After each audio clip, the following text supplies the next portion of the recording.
सत्राच्या सगळ्या दिवशी दुसऱ्या सत्रामध्ये मी सर्व सहभागी प्राध्यापक बंधू भगिनींचे स्वागत करतो। तसेच आमचे संस्था चालक आदरणीय जयप्रकाश शिंदे साहेब या कार्यक्रमामध्ये सहभागी झाले, त्यांचेही मी मनपूर्वक स्वागत करतो। आदरणीय प्राचार्य डॉक्टर नागनाथ पाटील सर हेही या सत्रात सहभागी झाले आहेत, त्यांचे पण मी स्वागत करतो। आणि आमचे जे रिसोर्स पर्सन आहेत या सत्राचे माझे मित्र प्राध्यापक डॉक्टर प्रभाकर जाधव, लालबहादूर शास्त्री महाविद्यालय धर्माबाद जिल्हा नांदेड येथे ते कार्यरत आहेत। त्यांचा अभ्यासाचा विषय इंडियन गव्हर्नमेंट अँड पॉलिटिक्स हा असून त्यांनी त्यांचं संशोधन कार्य मराठवाड्याच्या विकासात राजकीय नेतृत्व आणि जन आंदोलनाची भूमिका एक चिकित्सक अभ्यास या विषयावर पूर्ण केलेले आहेत। जाधव सर स्थानिक नियामक मंडळाचे सदस्य आहेत, तसेच IPSCचे सदस्य आहेत। त्याचबरोबर दूरस्थ शिक्षण SRTM नांदेडचे ते कोऑर्डिनेटर आहेत। सर सामाजिक क्षेत्रामध्ये सुद्धा सरांचं खूप मोठं योगदान आहे। सर महाराष्ट्र अंधश्रद्धा निर्मूलन समितीचे सक्रिय सदस्य आहेत। त्याचबरोबर सर्वोदय विचार सभा, मराठवाडा जनता विकास परिषद आणि राष्ट्र सेवा दल यांचे सुद्धा सर सदस्य आहेत। सरांनी आतापर्यंत 2 पुस्तक लिहिली आहेत, एक पॉलिटिकल आयडियोलॉजी म्हणजे राजकीय विचार प्रणाली आणि दुसरं पुस्तक सरांनी लिहिलेलं आहे नांदेड वाघाळा महानगरपालिका निवडणूक 2017 राजकीय विश्लेषण। ही सरांची दोन्ही पुस्तकं प्रसिद्ध झालेली आहेत। त्याचबरोबर सरांनी जवळपास आजपर्यंत 25 राष्ट्रीय, राज्यस्तरीय आणि आंतरराष्ट्रीय चर्चासत्रात सहभाग नोंदवला आहे आणि पेपर वाचन सुद्धा केलेलं आहे। जवळपास 10 ते 15 रिसर्च पेपर म्हणजे संशोधन पेपर सरांचे आंतरराष्ट्रीय आणि राष्ट्रीय जर्नल्समध्ये प्रसिद्ध झालेले आहे। तसेच सर वर्तमानपत्रात सुद्धा लिखाण करतात। आजपर्यंत सरांचे जवळपास 30 ते 35 लेख प्रजावाणी, लोकमत या वर्तमानपत्रामध्ये प्रसिद्ध झालेले आहेत। विशेष उल्लेखनीय कार्य सरांचं जे आहे, साधारणतः सर आणि मी BA सेकंड इयरच्या अभ्यास समितीचे सिलेबस कमिटीचे आम्ही सदस्य होतो आणि सोबत आम्ही सिलेबस कमिटीचं काम केलेलं आहे। त्याचबरोबर सर 2017 मध्ये राष्ट्रकुल संसदीय मंडळातर्फे आयोजित केलेल्या पदव्युत्तर पदवी घेणाऱ्या विद्यार्थ्यांना विधिमंडळ अधिवेशनाचं अभ्यास व्हावा किंवा समालोचन ऐकायला मिळावं, विधिमंडळाचं कामकाज कसं चालतंय हे विद्यार्थ्यांना जवळून बघता यावं, यासाठी सर स्वामी रामानंद तीर्थ मराठवाडा विद्यापीठ नांदेड यांचे संघ प्रमुख म्हणून त्यांनी 2017 मध्ये कार्य केलेलं आहे।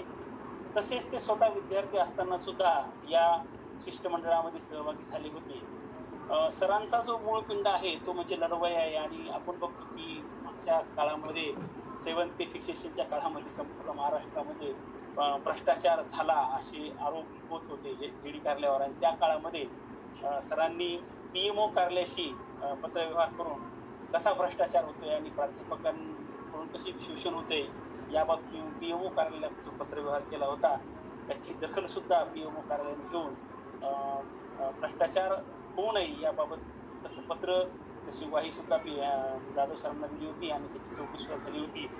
तर अशा पद्धतीनं सर सातत्यानं सक्रिय राहून समाजामध्ये ज्या काही वाईट घडामोडी करतात किंवा वाईट गोष्टी करतात त्यांना नाकारणं किंवा त्याच्याविरोधात लढणं हा सरांचा मूळ आहे। आजच्या व्याख्यानामध्ये आजचा त्यांचा सरांचा जो विषय आहे the role of civil society in democracy म्हणजे लोकशाहीत नागरी समाजाची भूमिका, हा अत्यंत महत्त्वाचा विषय आहे। कारण आपण डेमोक्रेसीमध्ये जगतोय, डेमोक्रेसी ही आपल्या रक्तामध्ये भिनलेली आहे, पण मग सिव्हिल सोसायटीची काय भूमिका आहे, या भूमिकेचं समर्थन किंवा ही भूमिका काय असायला पाहिजे याबाबत सर मार्गदर्शन करणार आहेत। मी आमचे मित्र जाधव सरांना विनंती करतो की त्यांनी आपलं मार्गदर्शन करावं। सर्वांना नमस्कार। सर आवाज येतोय? सर आवाज येतोय का? हॅलो सर, आवाज येतोय का? आवाज येतोय का? ओके। सर्वांना नमस्कार। श्री योगानंद स्वामी आर्ट्स कॉलेज वसमत, जिल्हा हिंगोली यांच्या वतीने आयोजित करण्यात आलेल्या आंतरविद्याशाखीय 7 दिवसीय वेबिनारमध्ये आपणा सर्वांचं मी स्वागत करतो आहे। या वेबिनारच्या रूपाने आपल्या महाविद्यालयाचं योगदान सर्वांपर्यंत पोहोचण्यासाठी जे अविरत प्रयत्न केलेत, या महाविद्यालयाचे अध्यक्ष, माजी मंत्री, माजी आमदार जयप्रकाशजी मुंदडा साहेब, तसेच या महाविद्यालयाचे ॲक्टिव्ह प्राचार्य साहित्यिक डॉक्टर नागनाथ पाटील सर, आणि अगदी गेल्या 6 दिवसापासून तळमळीने सर्वांना फोन करून सर्वांना वेळेवर आपल्या या वेबिनारला अटेंड करण्याची विनंती करणाऱ्या या आयकॅक समितीच्या प्रमुख डॉक्टर वर्षा मॅडम आणि माझे मित्र स्नेही राज्यशास्त्र विभाग प्रमुख संजय गायकवाड सर आणि आपण सर्वजण, आणि या सर्वांना अलीकडे आपल्या सर्वांना माहिती आहे की जग एका अत्यंत अशा मोठ्या महामारीतून पुढे जात आहे आणि ही महामारी एवढी व्यापक भिनलेली आहे की आता प्रत्येकांना घरात बसणं हे साहजिक आणि अगत्याचे झाले आहे। पण अशाही अवस्थेमध्ये सर्वत्र सर्व व्यवस्था बंद असताना केवळ मानवाच्या गरजा पुरतील अशाच काही प्रमुख गरजा चालू राहतील अशीच धोरणं जगातल्या सरकारांनी घेतलेली आहेत। आणि अशा अवस्थेमध्ये केवळ एक काम आम्हाला करायचं आहे, कारण आम्ही ज्या शिक्षण क्षेत्र असं पवित्र समजणाऱ्या क्षेत्राचं प्रतिनिधित्व करतो आणि या क्षेत्रातून प्रत्येक अवस्थेमध्ये विचारांचं आणि ज्ञानांचं देवाणघेवाण झालं पाहिजे। कारण जोपर्यंत आम्ही ज्ञानाच्या माध्यमातून देवाणघेवाण करणार नाही, कारण आम्ही ज्ञानाचे कण संशोधन करणारे विद्यार्थी आहोत आणि ज्ञानाचं कण शोधत असताना त्या ज्ञानाच्या कणाचा फायदा हा समाजातल्या सर्व स्तरावर झाला पाहिजे, ही जाणीव घेऊन जो वेबिनार आयोजित केलेला आहे। आणि हा वेबिनार आज सर्व बंद असताना टाळेबंदीच्या काळामध्ये सर्वांपर्यंत पोहोचता येण्यासाठी जी काही माहिती जाळ्याच्या माध्यमातून जी काही तंत्रज्ञानाची साधने उपलब्ध झालेली आहेत, अशा सर्व तंत्रज्ञानाच्या साधनाच्या संवाहक वाहकांचा वापर करून आपल्या सर्वांना आपापल्या घरात असून सुद्धा आपण एकमेकांना भेटतो, बघतो आणि एकमेकांशी बोलतो, ही सुविधा निर्माण करून देणारे आपले तंत्रस्नेही हे आमचे मित्र राहुल देशमुख सर आणि आपण सर्वजण या वेबिनारला उपस्थित असलेले सहभागी माझे सर्व सन्माननीय मित्र। तसं पाहता मी कुठला मोठा अभ्यासक नाही, सरांनी जसं काही माझी ओळख करून दिली अशी कुठलीही वैशिष्ट्ये माझ्यात नाही आहेत। मी अत्यंत एक सामान्य माणूस आहे आणि सामान्य माणूस म्हणून जगत असताना या व्यवस्थेमध्ये माझी काहीतरी कर्तव्य आहेत का, हा प्रश्न जेव्हा मला पडतो तेव्हा मला खऱ्या अर्थाने लोकशाहीचा विचार आठवतो। आणि माझ्यासाठी जो काही आज आपल्याशी संवाद साधण्यासाठी जो काही विषय दिलेला आहे तो विषय आहे लोकशाहीत नागरी समाजाची काय भूमिका आहे। आपल्या सर्वांनाच माहिती आहे आज आमच्या रक्तामध्ये लोकशाही आहे, आमच्या जगण्यामध्ये लोकशाही आहे, आमच्या विचारामध्ये लोकशाही आहे, पण ती लोकशाही आहे का, हा सर्वात महत्त्वाचा प्रश्न आहे। कारण या लोकशाहीचा विचार करत असताना आम्हाला काही मुळांशी जाणं गरजेचं आहे। कारण लोकशाही आणि नागरी समाज या जरी अलीकडे या एकाच विचारांच्या 2 बाजू असं वाटत असलं तरीही या विचारांच्या पाठीमागे खूप काही दडलेलं आहे। हे दडलेलं काय आहे आपल्या सर्वांना माहिती आहे की जगामध्ये सर्वात लोकप्रिय शब्द म्हणून आज अलीकडे लोकशाही हा शब्द अधिक लोकप्रिय होतो आहे, तो सर्वांचा लाडका शब्द झालेला आहे। आणि या लाडक्या शब्दाचा जेव्हा आम्ही आज प्रामुख्याने वापर करतो तेव्हा या शब्दाची जी काही जन्मभूमी आहे, या जन्माची जी मूळ आहेत ती उदारमतवादी विचारसरणीच्या या युगामध्ये दडलेली आहे। मुळात उदारमतवाद म्हणजे काय, कारण जगामध्ये माणूस हा असा एक बुद्धिमान पशु आहे की तोच समाजामध्ये आपल्या विवेक आणि विचाराने या समाजातल्या समस्या जाणून घेऊ शकतो, समस्या सोडवू शकतो आणि त्यावर आपलं भाष्य करू शकतो। मग समाजामध्ये सर्व प्राण्यापेक्षा माणसाला एक चांगला पशु म्हणून जगत असताना या पशुकडे आहे तरी काय, या पशुकडे विवेक आहे, या पशुकडे बुद्धी आहे, या पशुकडे विचाराचं सामर्थ्य आहे, या पशुकडे अभिव्यक्तीचं सामर्थ्य आहे। मग या विचार, अभिव्यक्ती आणि बुद्धीचं सामर्थ्य आपल्याला जोपासायचं असेल तर त्याच्या विचारांचं संरक्षण होणं गरजेचं आहे। कारण जर संरक्षण झालं नाही तर माणूस म्हणून त्याचा काही अर्थ उरणार नाही. मग ही सर्व उदारमतवादाच्या माध्यमातून व्यक्तीला स्वातंत्र्य दिलं आणि या स्वातंत्र्याचं रक्षण करण्याची आणि संवर्धन करण्याची जबाबदारी दिली. विशेष म्हणजे हा व्यक्ती त्याच्या अंगी काही सुप्त गुण असतात, या सुप्त गुणांची क्षमता ही त्याला विकसित करता आली पाहिजे.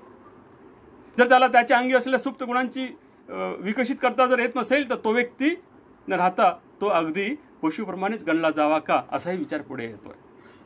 म्हणून बुद्धी म्हणून त्याच्या बुद्धिमत्तेचा वापर करता आला पाहिजे. ही सर्वात प्राथमिक अवस्था ही मानवाची आहे. म्हणून निसर्गामध्ये वावरणाऱ्या या माणसाला जसं सुटा असणारा माणूस जेव्हा समूहाने वागायला लागला आणि समूहाने राहत असताना त्याला स्वतःच्या हक्काची आणि संरक्षणाची जाणीव व्हायला लागली, त्यातून मग राज्य नावाची संस्था पुढे येते. ज्या राज्य नावाच्या संस्थेचा उदय हा आज्ञापालनातून पुढे आलेला आहे. त्या खोलात मला जायचं नाहीये. राज्य ही या पृथ्वीतली मानवाने निर्माण केलेली सर्वस्वी संस्था आहे. आपणा सर्वांना माहीत आहे. आपण साहित्याचे विद्यार्थी आहोत, सामाजिक शास्त्रांचे विद्यार्थी आहोत की अन्य शास्त्राचे विद्यार्थी असोत, या सर्वांनाच अरिस्टॉटल हे नाव सर्व परिचित आहे. अरिस्टॉटल असं म्हणतोय की या व्यवस्थेतली सर्वोच्च संस्था म्हणून ज्या राज्य व्यवस्थेला प्राधान्य दिलेलं आहे किंवा ती शिखर संस्था आहे. मग शिखर संस्था म्हणत असताना या राज्य व्यवस्थेमध्ये मानवाची भूमिका काय आहे किंवा मानवासाठी राज्याची भूमिका काय आहे या संदर्भामध्ये उदारमतवादाने किंवा उदारमतवादी तत्वज्ञानाने काही प्रमुख मूल्ये जोपासलेली आहेत. ही मूल्ये कुठली आहेत की जसं म्हणालो की माणूस हा समाजातला सामाजिक आणि राजकीय प्राणी आहे. त्यामुळे या माणसावर राज्य नावाच्या संस्थेने सामाजिक आणि राजकीय दृष्ट्या निरपेक्ष असे नियंत्रण ठेवणं अपेक्षित आहे. एवढंच नव्हे तर उदारमतवादाला अपेक्षित असलेले राज्य कसं आहे तर कायद्याचं राज्य आहे. जो मॉन्टेस्क्यू नावाचा एक विचारवंत आहे, रूल ऑफ लॉ या पुस्तकामध्ये तो आपले विचार मांडतोय. राज्य म्हणजे काय तर राज्य म्हणजे जिथे भूप्रदेश आहे, लोकसंख्या आहे, सार्वभौमत्व आहे आणि शासन आहे, अशा 4 प्रमुख घटकांच्या आधारावर राज्याची निर्मिती होते. पण त्या राज्यामध्ये कायदा असणं आवश्यक आहे. आम्हाला माहिती आहे कायदा नसेल तर काय होणार आहे. म्हणून राज्यामध्ये कायदा असणं आवश्यक आहे आणि लोकशाही उदारमतवाद ही विचारधारा कायद्याच्या राज्याला प्राधान्य देऊन त्या कायद्याच्या राज्यातून व्यक्तीचं संरक्षण आणि संवर्धन करण्याची जबाबदारी ही स्वतःवर घेते आहे. कारण जोपर्यंत व्यक्तीला त्याच्या जीविताची त्याच्या संरक्षणाची हमी मिळणार नाही तोपर्यंत कोणताही व्यक्ती आपली स्वयंसिद्धता किंवा क्षमता सिद्ध करू शकणार नाही. म्हणून हे त्याला काही संरक्षण अपेक्षित आहे. आणि असं संरक्षण करत असताना राज्याने वावरणाऱ्या नागरिकांना की बुद्धी आणि विवेकाच्या माध्यमातून राज्याचा विकास करण्याची संधी उपलब्ध करून दिली पाहिजे. तरच कुठेतरी व्यक्तीला राज्याविषयी विश्वास निर्माण होतो आणि राज्य आणि व्यक्ती यांच्या विश्वासातून खऱ्या अर्थाने या निसर्गातील व्यक्ती, समाज आणि राज्याची बांधणी पुढे झाली पाहिजे हा विचार पुढे येतोय. आणि मग त्याच विचारातून अगदी प्राचीन काळातला जर विचार केला तर त्यामध्ये जर आपण विचार केला तर मध्ययुगीन काळामध्ये इंग्लंड ही संपूर्ण लोकशाहीची जननी आहे असं आपल्याला लक्षात येतं. लोकशाही म्हणजे काय, जसं मी आता म्हणालो की प्रत्येक व्यक्तीमध्ये एक नैसर्गिक क्षमता आहे. या नैसर्गिक क्षमतेचा विकास करण्याची संधी त्या व्यवस्थेने त्याला निर्माण करून दिली पाहिजे, तरच त्याची क्षमता ही विकसित होऊ शकते. म्हणून यासाठी विवेकाला सहिष्णुतेचा आधार दिला पाहिजे, विवेकाला त्याच्या बुद्धिमत्तेचं समर्थन दिलं पाहिजे. अशा पद्धतीची एक रचना ही व्यवस्थेमध्ये निर्माण होणे आवश्यक होते आणि ती उदारमतवादाच्या विचारातून, तत्वज्ञानातून इंग्लंडने खऱ्या अर्थाने या विचारांचा प्रारंभ केला असं म्हणायला हरकत नाही. म्हणून आपण म्हणतो की लोकशाही ही इंग्लंडमध्ये जन्माला आली. इंग्लंड ही लोकशाहीची जननी आहे. कालांतराने इंग्लंडमध्ये अनेक काही, जसं 1688 रक्तहीन क्रांती झाली, तिथला मॅग्ना कार्टा आला. या माध्यमातून लोकशाहीला आवश्यक असलेली बीजे पेरली गेली. पण येणाऱ्या काळामध्ये याच ग्रीक नगर राज्यातील पाश्चिमात्य राज्यातील काही विचारवंतांनी या लोकशाहीच्या संदर्भामध्ये अनेक तर्क वितर्क आपले विचार मांडलेले आहेत. आणि हे विचार मांडत असताना बुद्धिवादी व्यक्तीला त्यांचे काही विचार पटले, काही पटले नाहीत. कारण चांगलं आणि वाईट या दोन्ही गोष्टी असतात, पण ते घ्यायचं काय हा आपला प्रश्न आहे. म्हणून इंग्लंडमध्ये निर्माण झालेल्या ज्या काही लोकशाही परंपरा होत्या त्या पुढे रुजत असताना याच बुद्धिवादावर कौशल्याने आधारित काही राज्यांनी साम्राज्यवादाची भूमिका निर्माण केली आणि यातून आपलं साम्राज्य आणि राष्ट्रावर निर्माण करण्याचा प्रयत्न केला. त्यातून मग साम्राज्यवाद आणि वसाहतवाद पुढे आलेला आहे.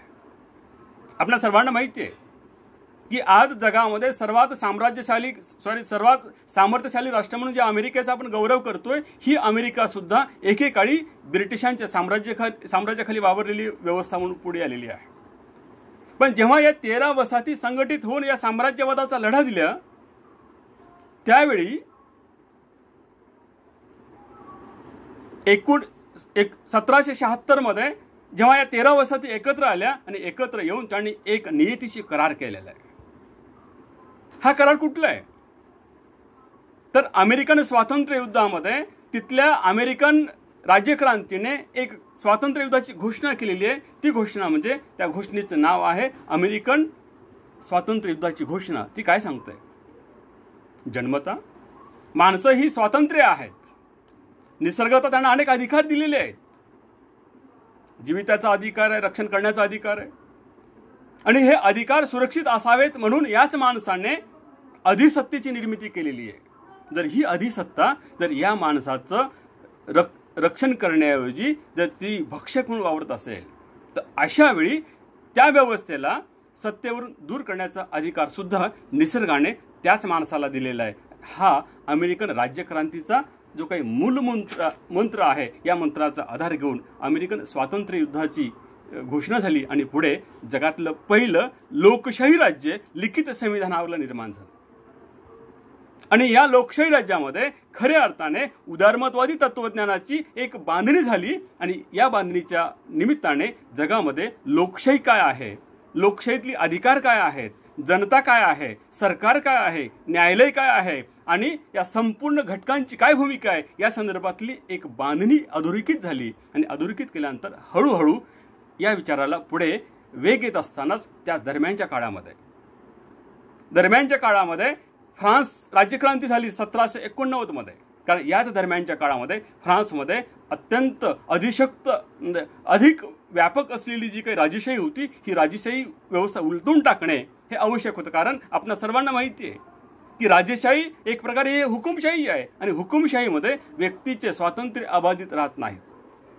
कारण या पृथ्वीवर लोकशाही असा एकच विचार आहे की तिथे कोणीही खोटं बोलू शकतो. कारण एखाद्याला खोटं बोलण्याचा अधिकार आहे किंवा एखाद्याला लबाड बोलण्याचा अधिकार आहे, हे केवळ लोकशाहीमध्येच आहे, पण अन्य व्यवस्थेमध्ये हा अधिकार नाहीये.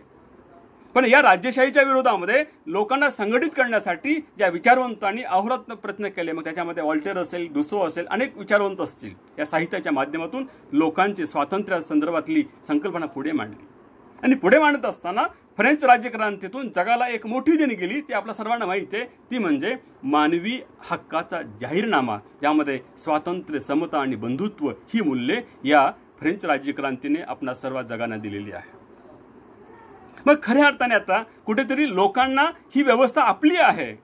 कारण एवढ्या प्रचंड शक्तिशाली राज्यव्यवस्थेला उलटून टाकत असताना लोकांना असं वाटलं की आता ही सत्ता आपली आहे.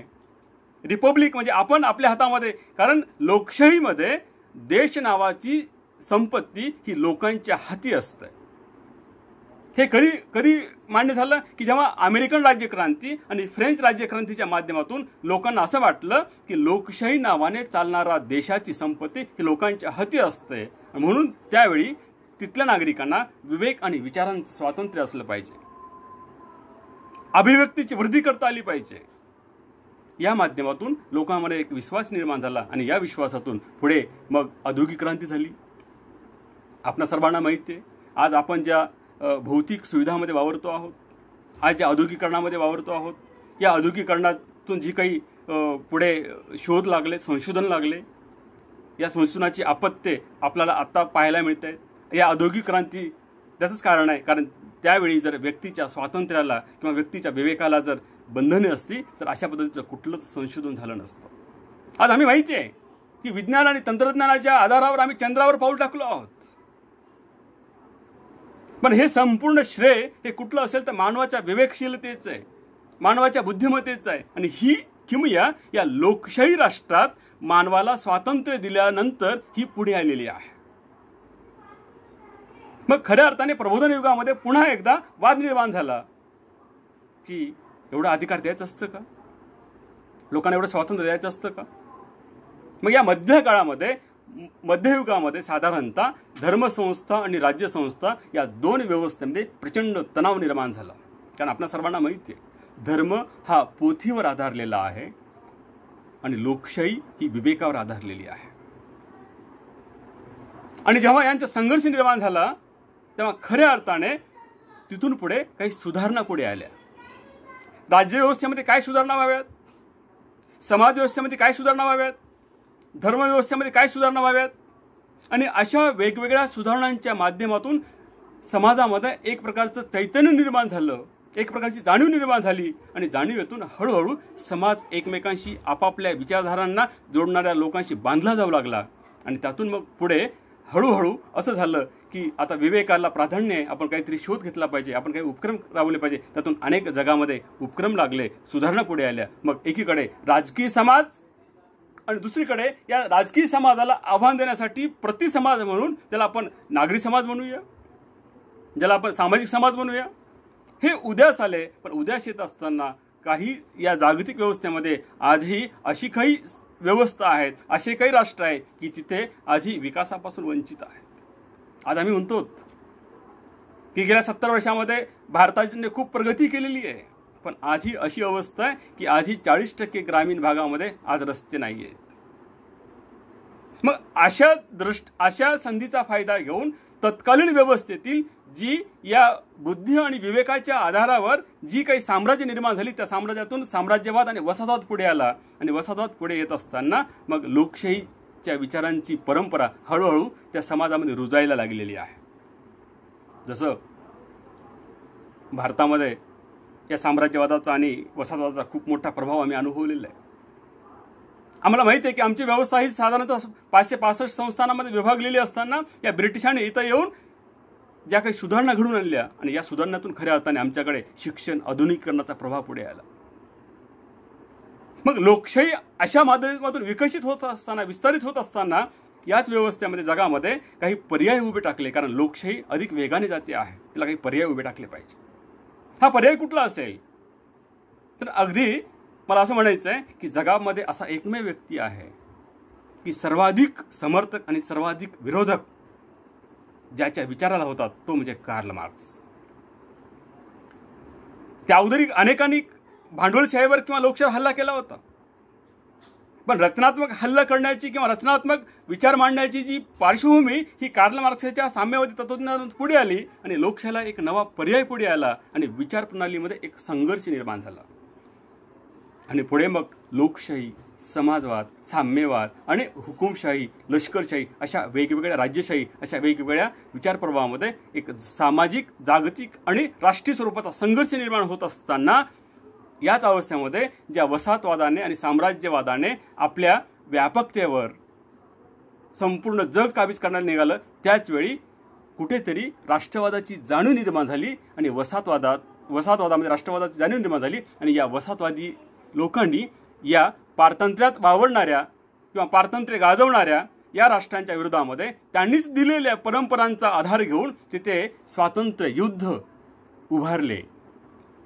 आणि जगभरातली संपूर्ण राष्ट्र जी काही साम्राज्यवादामध्ये वावरत होती ती राष्ट्र हळूहळू स्वतंत्र होऊ लागली. याच दरम्यान जगामध्ये पहिलं आणि दुसरं महायुद्ध झालं. आपल्या सर्वांना माहिती आहे की ब्रिटिश ही अशी एक राजवट होती की तिच्या साम्राज्यावर कधीच सूर्य मावळत नव्हता. एकूण जगाच्या 16% भाग हा ब्रिटिशांनी व्यापलेला होता. आणि या ब्रिटिशांचं साम्राज्य हे दुसऱ्या महायुद्धानंतर हे कमी झालं. आणि कमी झाल्यानंतर मात्र पुन्हा एकदा आता नवोदित राष्ट्रापुढे एक पर्याय पुढे आले की आम्ही कोणत्या राज्यव्यवस्थेचा स्वीकार करावा. कारण राज्यव्यवस्थेचे मॉडेल त्यांच्यासमोर उभे होते, प्रारूप उभे होते. आम्हाला कुठली राज्यव्यवस्था ही महत्त्वाची वाटणारी आहे. त्यामध्ये मग साम्यवादाचा पर्याय उभा होता, त्यामध्ये लोकशाहीचा पर्याय उभा होता, त्यामध्ये राज्यशाहीचा पर्याय उभा होता. पण एकंदरीत या सर्व राज्यव्यवस्थांचा पर्याय डोळ्यासमोर ठेवत असताना नवोदित राष्ट्रांना त्यांच्या राष्ट्राच्या बांधणीसाठी भवितव्यामध्ये कुठल्या विचारधारेचा अधिक परिणाम लोकाभिमुख होऊ शकतो, अशा प्रकारची एक विचारधारा पुढे आली. आणि त्यातून सर्वांना असं वाटलं की लोकशाही ही विचारधारा, उदारमतवादी तत्वज्ञानावर आधारलेली लोकशाही ही विचारधारा आपण स्वीकारली पाहिजे. कारण या लोकशाहीमध्ये माणूस नावाच्या 3 अक्षरी प्राण्याला सन्मान आहे. तर मी जसं म्हणालो की माणूस हा सर्वस्वी आहे आणि लोकशाही व्यवस्थेमध्ये माणूस नावाच्या प्राण्याला सन्मान आहे. म्हणून आपण अशाच व्यवस्थेचा स्वीकार केला पाहिजे की जेणेकरून माणसाला सन्मान मिळेल.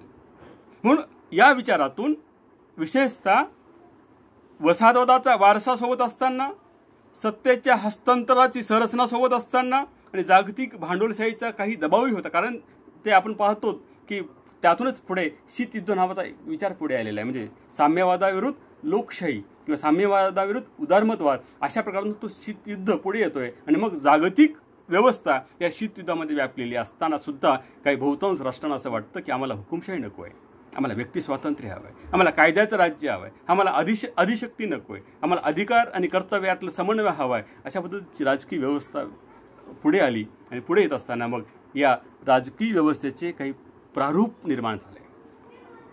मग आपण त्याला म्हणतो प्रत्यक्ष लोकशाही आणि अप्रत्यक्ष लोकशाही. प्रत्यक्ष लोकशाही ही अत्यंत कमी लोकसंख्या असलेल्या राष्ट्रामध्ये ती राबवायला सुलभ आहे. पण भारतासारख्या अखंड भूप्रदेश आणि अफाट लोकसंख्या असलेल्या राष्ट्रामध्ये प्रत्यक्ष लोकशाही ही राबवू शकता येणार नाही. कारण इथे खूप अडचणी येतील. म्हणून अशा राष्ट्रांनी काय केलं की प्रातिनिधिक लोकशाहीचा स्वीकार केला. प्रातिनिधिक लोकशाही स्वीकार करत असताना त्याचे काही वेगवेगळे मॉडेल सुद्धा पुढे आले. त्याच्यामध्ये अध्यक्षीय लोकशाही असेल, संसदीय लोकशाही असेल, संघराज्यात्मक असेल, एकात्म असेल आणि अशा वेगवेगळ्या शासन प्रकाराच्या संस्था आणि कार्यपद्धती त्यांनी विस्ताराला सुरुवात केल्या. आणि मग खऱ्या अर्थाने या संपूर्ण व्यवस्थांना जोडणारा एक मधला दुवा म्हणजे कोण असेल तर तो निवडणुकीच्या माध्यमातून मतदार हा या सर्वांना जोडणारा एक दुवा आहे. मग खऱ्या अर्थाने आता प्रतिनिधी कसे असावेत आणि ही लोकशाही व्यवस्था कशी चालावी, या लोकशाही खऱ्या आपण पाहिलं की लोकशाहीला कायद्याचं राज्य ही उपमा दिलेली असताना मग लोकशाही चालत असताना या नवोदित राष्ट्रांनी सर्वप्रथम एक विचार केला की जो काही स्वातंत्र्यपूर्व कालखंडामध्ये वसाहतवाद विरुद्ध साम्राज्यवाद असा जो काही संघर्ष होता, या संघर्षातून पुढे निघायचं असेल किंवा त्या राष्ट्रांना भवितव्य निर्माण करायचं असेल तर त्या राष्ट्रांच्या मागणीसाठी किंवा राष्ट्रांच्या समृद्धीसाठी तिथे संविधानाची निर्मिती करणे आवश्यक होती. मग जगामध्ये जिथे लोकशाही आहे तिथे संविधान आहे, जिथे राज्यघटना. राज्यघटना म्हणजे काय की अगदी एका शब्दात राज्यघटनेचं उत्तर मला सांगता येईल की पाळण्यापासून ते जाळण्यापर्यंतचे सर्व नियम एका दस्तावेजामध्ये अधोरेखित करणारी ही प्रक्रिया आहे.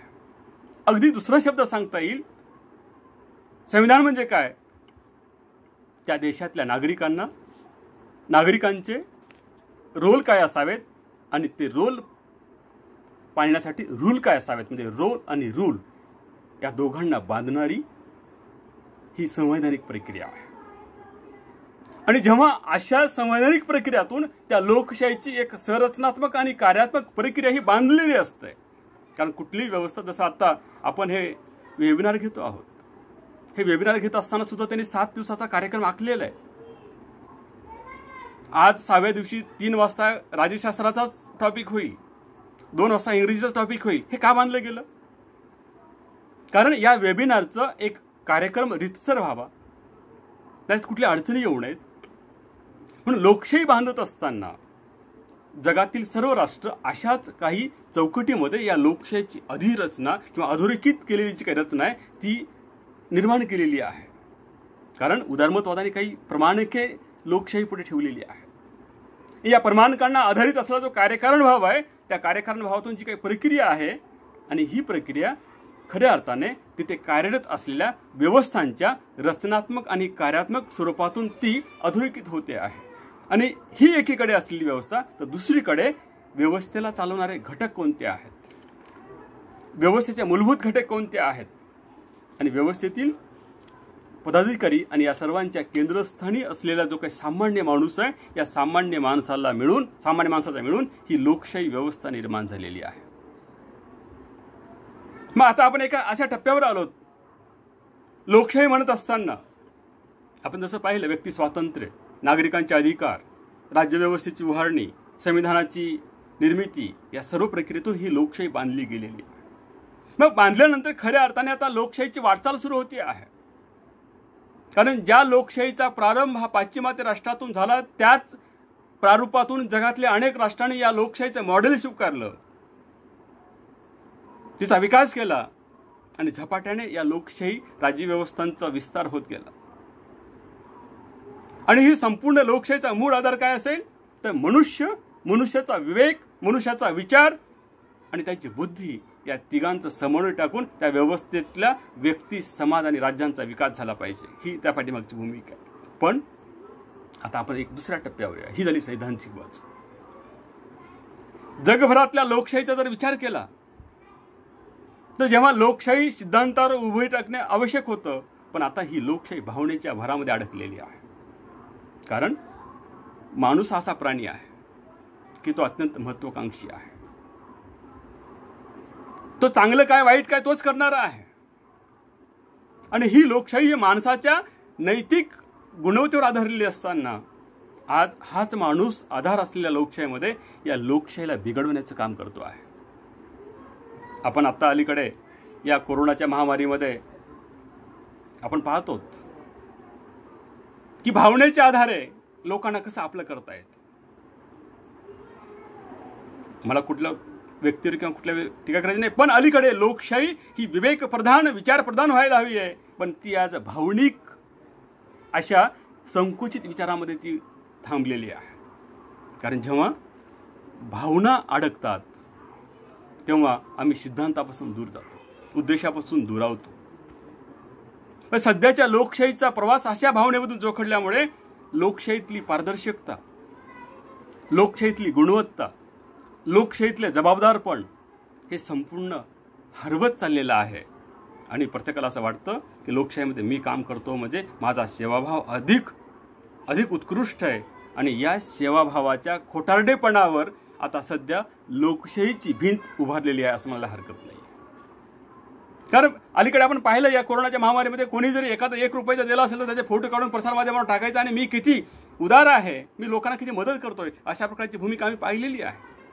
खऱ्या अर्थाने आपल्याकडे असं म्हण आहे की जे काही दान दिलं ते दान या हाताने देत असताना दुसऱ्या हाताला त्या दान दिलं हे कळता कामा नये. पण अलीकडे आपण पाहतो मग अशा भावनिक खोटारडेपणामध्ये लोकशाही गुंतलेली असताना खऱ्या अर्थाने या लोकशाहीमध्ये कर्तव्य वरचढ होणं अपेक्षित होतं, पण तिथे अधिकार वरचढ होता. म्हणून अधिकार आणि कर्तव्य यामध्ये जोपर्यंत समन्वय असणार नाही तोपर्यंत कुठलीही व्यवस्था ही गतिमान होणार नाही किंवा ती कार्यप्रवण होणार नाही. म्हणून अलीकडच्या लोकशाहीमध्ये लोकशाही ही भावनेच्या आहारामध्ये गुंतल्यामुळे ती आता अधिकार म्हणजे सत्ता आणि अधिकाराच्या अशा आविर्भावामध्ये ती अडकलेली असल्यामुळे आता कर्तव्यापासून सर्वजण दूर जातात. एक उदाहरण सांगतोय. एकदा सॉक्रेटिस, आपल्या सर्वांना नाव माहिती आहे, सॉक्रेटिसने लोकशाहीच्या संदर्भामध्ये जेव्हा वक्तव्य केलं त्यावेळी तिथल्या राज्यव्यवस्थेने त्याला तुरुंगात डांबलं आणि तेव्हा त्याचा एक सोबती म्हणतोय की तुला तुरुंगातून जाण्यासाठी मी मार्ग मोकळा करून देतोय, तुला मी रस्ता दाखवतोय. तेव्हा सॉक्रेटिसला साहजिकच त्या मार्गाचा अवलंब करून जाता आला असतं.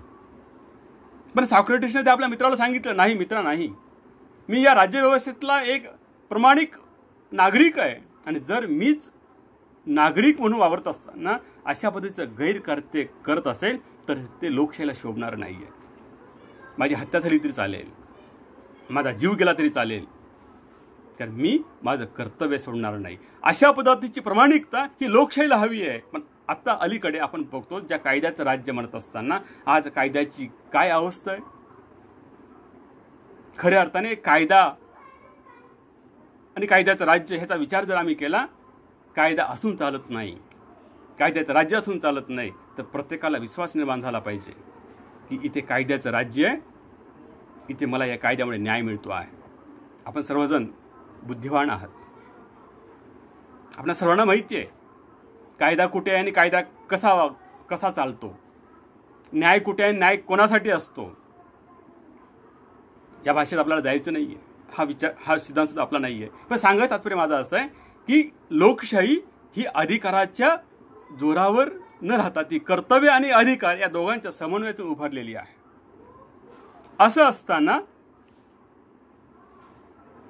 अलीकडे कारण अधिकारांना प्राधान्य देत असल्यामुळे, भावनेच्या भरामध्ये ते अधिकार वापरत असल्यामुळे आता लोकांना लोकशाहीतील हक्काची जाणीव, ते अज्ञानी आहेत. आणि अशा वेळी केवळ 5 वर्षांनी बदलणारी सरकार म्हणजे लोकशाही नाहीये. तर आजपर्यंत आम्ही जगामध्ये ज्या काही लोकशाहीचं प्रारूप स्वीकारलेलं आहे, त्या प्रत्येक लोकशाहीच्या प्रारूपामध्ये कमी न अधिक स्वरूपाची वेगवेगळी काही कमतरता निर्माण झालेल्या आहेत. कारण जेव्हा कमतरता निर्माण होतात तेव्हा ती व्यवस्था त्या उद्देशापासून दूर जाते. आणि लोकशाहीमध्ये राज्यसंस्था, समाज आणि माणूस हे एकमेकांना बांधणं गरजेचं आहे. पण दुर्दैव असं झालं की ही लोकशाही आपल्या विचारापासून, आपल्या उद्देशापासून ही दुरावली जात असताना, या लोकशाहीमध्ये अनेक अनैतिक कृत्यामध्ये घुसखोरी करत असताना ही लोकशाही आपलं प्राणत्व संपून बसते की काय असा प्रश्न निर्माण झालेला आहे. जसं आपण म्हणतो की आता आभाळच फाटलेलं आहे, त्याला टाका कसा वापरायचा, टाका कसा घालायचा, कसा शिवायचा. आणि अलीकडे लोकशाहीची अशी अवस्था होत असल्यामुळे ही लोकशाही दोष निर्माण करते की काय असा प्रश्न निर्माण होतो. पण मला असं म्हणायचं आहे, लोकशाही दोषी नाहीये, या लोकशाहीतला नागरिक दोषी आहे. कारण मतदान करत असताना जो लोकशाहीने आपल्याला सर्वोच्च अधिकार दिलेला मतदानाचा, आज लोकशाहीमध्ये मतदान करत असताना खरोखर मतदार हा प्रामाणिकपणे मतदान करतो का? कारण एवढ्या प्रमाणामध्ये मतदारांचं जी काही वर्तणूक झालेलं आहे, त्या वर्तणुकीचा अभ्यास, एक वेगळा अभ्यास होऊ शकतो. पण लोकशाही ही लोकशाहीला दोष देता कामा नये, इथला नागरिक दोषी आहे. म्हणून खऱ्या अर्थाने लोकशाहीतला नागरिक सुधारला पाहिजे. या नागरिकाला माझे अधिकार काय आहेत, माझे हक्क काय याची जाणीव झाली पाहिजे. पण जसं होत नाही, जसं अलीकडे एक म्हण आहे की गेल्या बऱ्याच वर्षापासून आपण एक करतो की जखम मांडीला आणि मलम शेंडीला, असाच प्रकार आता लोकशाहीमध्ये वावरायला सुरू होतो. कारण आपलं मन जर निरोगी असेल तर शरीर सुद्धा निरोगी असणार आहे.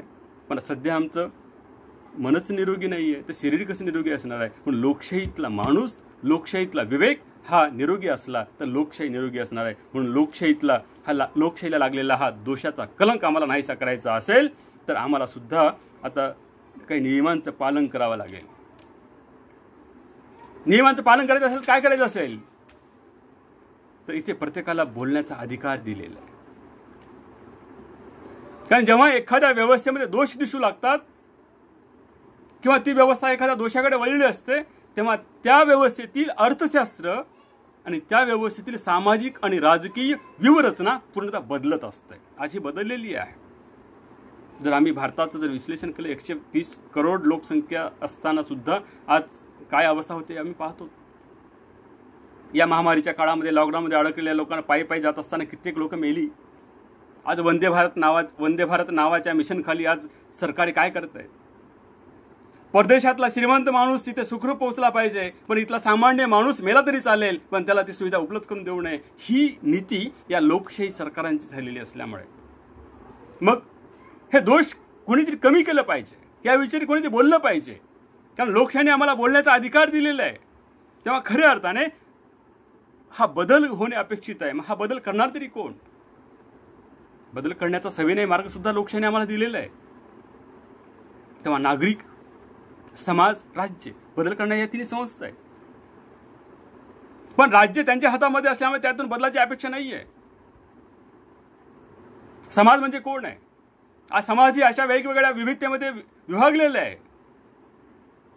तुमची विचारधारा वेगळी, माझी विचारधारा वेगळी, मी वेगळ्या धर्मामध्ये, मी वेगळ्या जातीमध्ये, असे अनेक प्रसंग एकमेकात गुंतलेले असल्यामुळे लोकशाहीतल्या निर्माण करण्यासाठी जी जवळीकता येणं अपेक्षित आहे ती होताना दिसत नाहीये. कारण ती जर दोषपूर्ण झाली तरच खऱ्या अर्थाने आमच्या जीवन जगण्याला अर्थ आहे, पण तसं होताना दिसत नाहीये. मग या लोकशाहीतील दोष पूर्ण करण्यासाठी मग व्यक्ती नावाचा एक प्राणी पुढे आला पाहिजे. कारण एका माणसाचं जसं एक उदाहरण मी सांगतोय, एक माणूस पुढे येऊन काय होणार आहे? कारण एवढ्या मोठ्या देशामध्ये सुधारणा होऊ शकतील, पण त्या सुधारणा विलंब लागेल. म्हणून एवढ्या मोठ्या देशामध्ये एका माणसाने जर लोकशाही सुधारणा करण्याचा प्रयत्न केला असेल होईल, पण त्याचा परिणाम होणार नाही. एक आपलं उदाहरण, मार्मिक एक उदाहरण सांगतो की आपल्या सर्वांना माहिती आहे मुंग्या छोट्या असतात, त्याचं वजन किंवा त्याचा मोजमाप आपल्याला करता येणार नाही. पण या मुंग्या जेव्हा एकत्र येतात तेव्हा असं एक समृद्ध स्वरूपाचं एक वारूळ निर्माण करतात. आणि हे निर्माण झालेलं वारूळ किती ऊन येऊ द्या, किती पाऊस पडू द्या, किती हवा येऊ द्या, कुठल्याही संकटांना घाबरत नाही. अशा सर्व संकटावर मात करणारी ही मुंगींच्या मनातल विचार असेल तर मग माणूस म्हणून आम्ही पुढे येत असताना मग राष्ट्राच्या बांधणीसाठी, राष्ट्रात दडलेले दोष कमी करण्यासाठी आम्ही एकत्र का येऊ नये? कारण जोपर्यंत आम्ही एकत्र येणार नाहीत तोपर्यंत हे दोष पूर्ण होणार नाहीत. म्हणून अलीकडे सुधारणेच्या नावाखाली आम्हाला एकत्र आल्याशिवाय पर्याय नाही. सुधारणा कशी करायची? कारण या व्यवस्थेमध्ये जसं मी म्हणालो की आभाळ फाटलेला तर शिवायचं कुठं? तर प्रत्येक फाटलेल्या ठिकाणी आता आपल्याला टाकं घालायचं, कारण व्यवस्थाच फाटलेली आहे. मग राजकीय पक्षपद्धतीमध्ये आम्हाला सुधारणा घडवून आणाव्या लागतील. आज आम्हाला माहिती आहे राजकारण केवळ पैसे म्हणजे सरकारचा पैसा घरापर्यंत आणणारा व्यवसाय म्हणजे राजकारण, अशी एक अनुभूती आता अलीकडे येते आहे.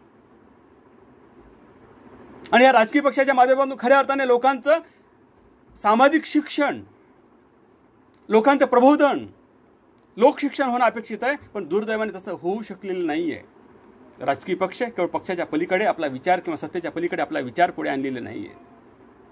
आणि हे आणत असताना आम्ही ज्या लोकप्रतिनिधींची निवड करतो, लोकप्रतिनिधी असावेत कसे? तर खऱ्या अर्थाने त्या लोकप्रतिनिधीला त्या परिसरातला अभ्यास असला पाहिजे. पण अलीकडच्या लोकप्रतिनिधीचा विचार करत असताना आम्ही लोकप्रतिनिधीचा मतदारसंघापेक्षा पक्षावर अधिक विश्वास आहे. त्याची जबाबदारी ही पक्षाची बांधलेली आहे. म्हणून मला म्हणायचं की लोकप्रतिनिधित्वांच्या निवडीबाबत आम्हाला आता सुधारणा करणं गरजेचं आहे. आणि एवढंच नव्हे तर लोकप्रतिनिधी सभागृहामध्ये सुद्धा आम्हाला ही सुधारणा करण्याची आवश्यकता आहे. कारण हे बोलल्याशिवाय होणार नाहीये. कोण बोलणार आहे? आता अलीकडे आपण पाहतो की या संपूर्ण नोकरशाहीमध्ये की जीपीएफचा प्रश्न पुढे येतोय. अंशतः अनुदान पद्धत पुढे लागू झालेली आहे आणि संपूर्ण खासदारांना देशातल्या निवृत्ती वेतन आहे. असे अनेक प्रश्न आहेत. संसदेच्या सभागृहातील कामकाजावर, कारण या देशातली सर्वोच्च व्यवस्था कुठली असेल तर संसद आहे, कायदेमंडळ आहे. आणि कायदेमंडळ या देशाचं सर्वोच्च मंदिर आहे. आणि या मंदिरात पाठवलेले आमचे प्रतिनिधी जर प्रामाणिकपणे काम करत नसतील तर खऱ्या अर्थाने त्या मंदिराचं पावित्र्य राहत नाही. आम्ही पाहतो की अधिवेशनाच्या दरम्यानच्या काळामध्ये जे काही सभागृहातला गदारोळ होतो, सभागृहामध्ये प्रतिनिधींची भूमिका जी असते, काय खऱ्या अर्थाने एखाद्या सभागृहामध्ये बोलत असताना, त्या सभागृहाचा प्रतिनिधी म्हणून वावरत असताना त्याला अभ्यासपूर्ण भाषण करावं लागतं. पण दुर्दैव असं आहे की अलीकडे अभ्यासापेक्षा फक्त पेपरच्या कात्रणा या सभागृहामध्ये घेऊन वाचल्या जातात आणि प्रश्नांची सोडवणूक आम्ही केल्याचं बोललं जातं. ही खऱ्या अर्थाने लोकशाहीत लागलेले एक खूप मोठं दोष आहे. म्हणून हे दोष सुधारायचे असतील किंवा निवडणूक प्रणालीतील सुधारणा घडून आणायची असतील, कारण आता निवडणूक ही लोकशाहीचा प्राण आहे आणि निवडणुकीच्या माध्यमातून मतदार आणि राज्य या दोघांना जोडणारं एक साधन आहे. आणि या निवडणुकीमध्ये लोकांना सक्रिय करायचे, कारण आता लोकांची उदासीनता अधिक मोठ्या प्रमाणात वाढलेली आहे.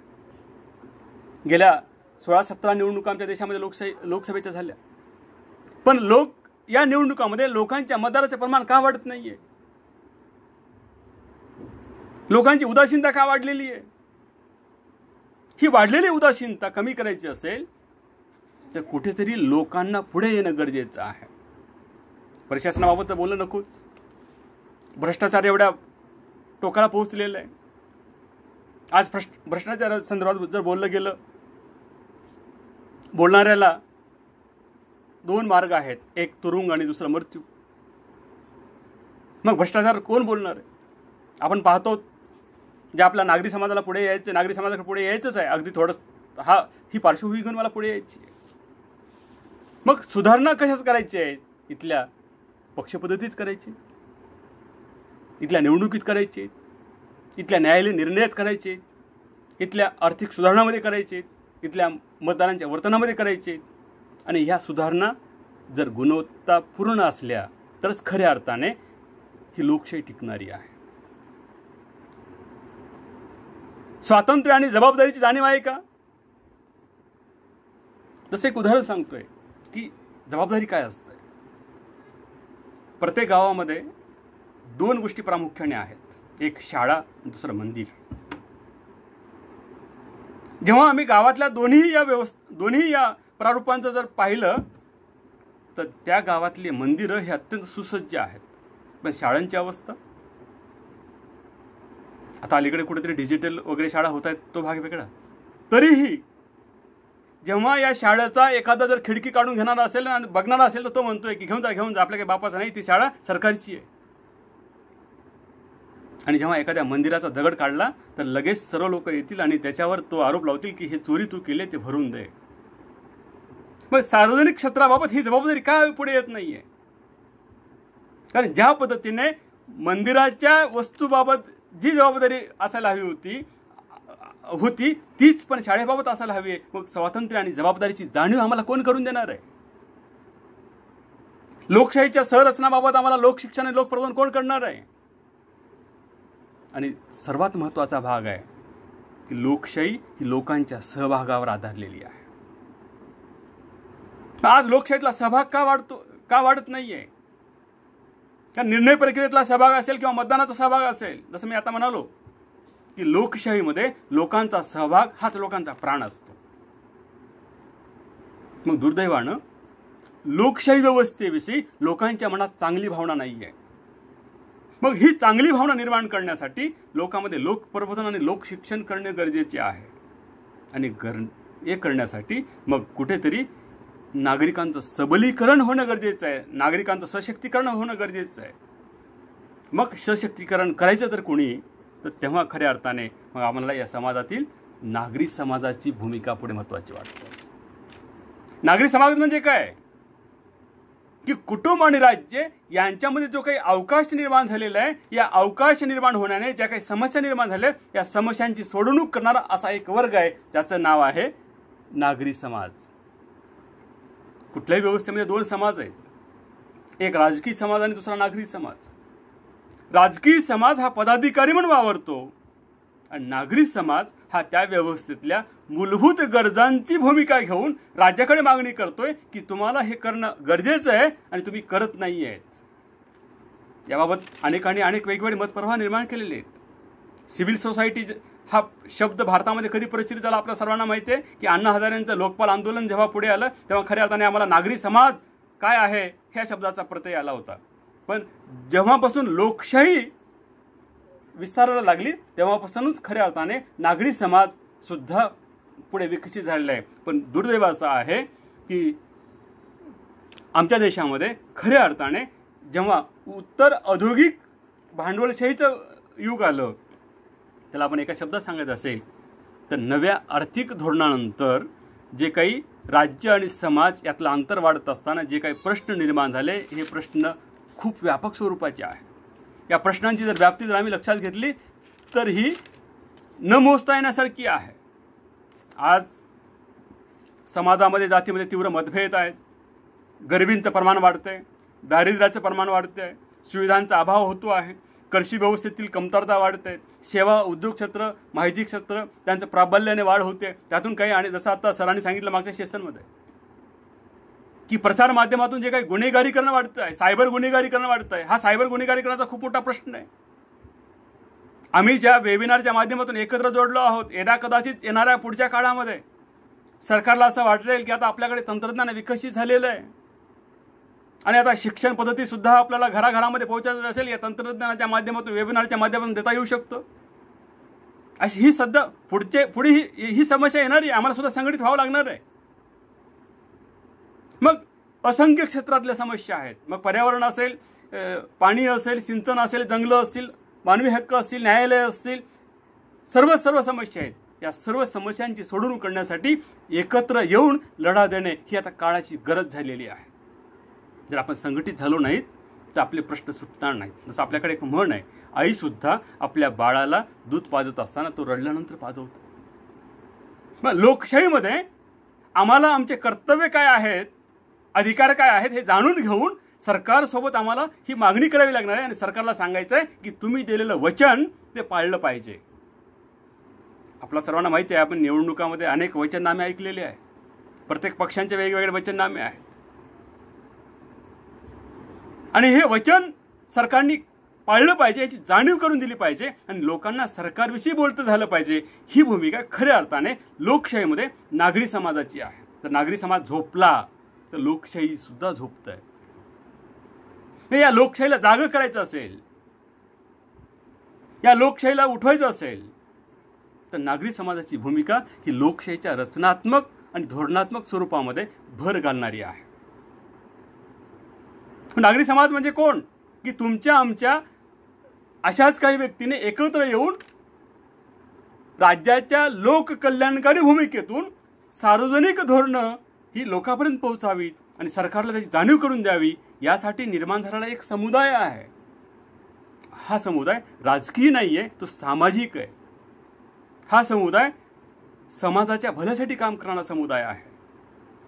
म्हणून या नागरी समाजाच्या माध्यमातून लोकशाही खऱ्या अर्थाने, जसं आता मी म्हणालो की लोकांचा सहभाग हा लोकशाहीमध्ये अधिक प्रमाणभूत मांडला पाहिजे. पण जर नागरी समाज अलीकडे काय झालं की लोकशाहीमध्ये वावरत असताना सज्जनांना असं वाटतं की लोकशाहीत वावरणं हा आपला धंदा नाहीये, आपलं काम नाहीये. खऱ्या अर्थाने अलीकडे जे काही लोकशाहीमध्ये जे काही अनैतिकता, अविचार, जे काही अमानवी कृत्ये पुढे वाढत चाललेली आहेत, ह्याचं कारण एक आहे की चांगली माणसे या व्यवस्थेतून दूर पडत आहेत. म्हणून खऱ्या अर्थाने नागरी समाजाला या लोकशाहीला टिकवायचं असेल तर चांगल्या माणसांना लोकशाहीमध्ये आणलं पाहिजे. पण दुर्दैव असं आहे, बाबासाहेबांना आम्ही निवडणुकीत पाडलं. ज्या देशाचे संविधान बाबासाहेबांनी लिहिलं त्याला आम्ही घटनेचे शिल्पकार असं म्हणतोय आणि प्रातिनिधिक लोकशाहीच्या माध्यमातून बाबासाहेबच्या निवडणुकीला उभं टाकले. या निवडणुकीमध्ये बाबासाहेबासारख्या महान तत्ववेत्याला आमच्या मतदारांनी पाडलं. मग चांगली माणसं येतील कशी? चांगल्या माणसाला प्रोत्साहन कोण देणार आहे? जर एखादा माणूस जर प्रामाणिकपणे वागत असेल तर त्याला खरा म्हणतील, त्यासोबत कोणी राहणार नाहीत. मग अशा पद्धतीचं शिक्षण, प्रबोधन या लोकांमध्ये निर्माण करून लोकशाहीतील ज्या उणिवा आहेत, जी लोकशाही व्यक्ती आणि सरकारपासून दुरावलेली आहे, ही व्यक्ती आणि सरकारमधलं दुरावलेलं अंतर पूर्ण करण्याची जबाबदारी लोकशाहीमध्ये नागरी समाजाच्या सक्रियतेतून पुढे आलं पाहिजे. ही लोकशाहीची धारणा आहे. म्हणून अलीकडच्या काळामध्ये, म्हणजे आता उलट जागतिकीकरणाच्या काळामध्ये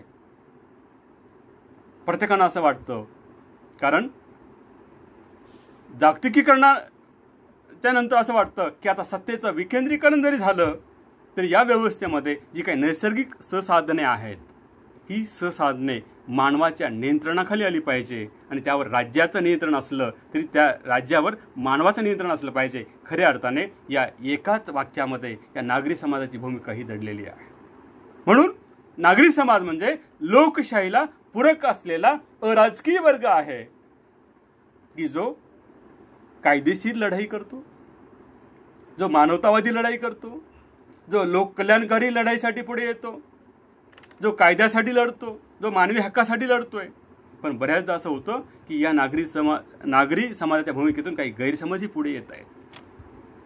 खऱ्या अर्थाने आम्हाला विचार करायचा की लोकशाहीला सक्षम करणाऱ्या नागरी समाजाची भूमिका इथं आम्हाला अपेक्षित आहे. मग ती असेल माहिती अधिकाराच्या माध्यमातून, ती असेल मानवी हक्काच्या माध्यमातून, ती असेल जागरूकतेच्या माध्यमातून. पण बऱ्याचदा काही नागरी समुदाय असे असतात की आपले कुठले तरी व्यक्तिगत हित घेऊन राज्यापुढे जातात, पण ते राज्यापुढे जाणारे व्यक्तिगत हित घेऊन जेव्हा जातात तेव्हा त्यांची भूमिका ही कुठेतरी मर्यादित असते. मग हा हित कुठलं? अलीकडे आपल्याला माहिती आहे की आता धर्माच्या नावाखाली अनेक संघ पुढे येत आहेत आणि प्रत्येकाला आपापल्या धर्माचं संरक्षण हवं आहे. तर धर्माचं संरक्षण द्यायचं असेल तर खऱ्या अर्थाने त्याला आपला लोकशाही नागरी समाज म्हणायचं का? कारण कायद्याच्या चौकटीमध्ये राहून ते सर्वांना मिळालं पाहिजे, पण मला अधिक मिळालं पाहिजे आणि इतरांना कमी मिळालं पाहिजे, ही खऱ्या अर्थाने लोकशाहीची भूमिका नाही आहे.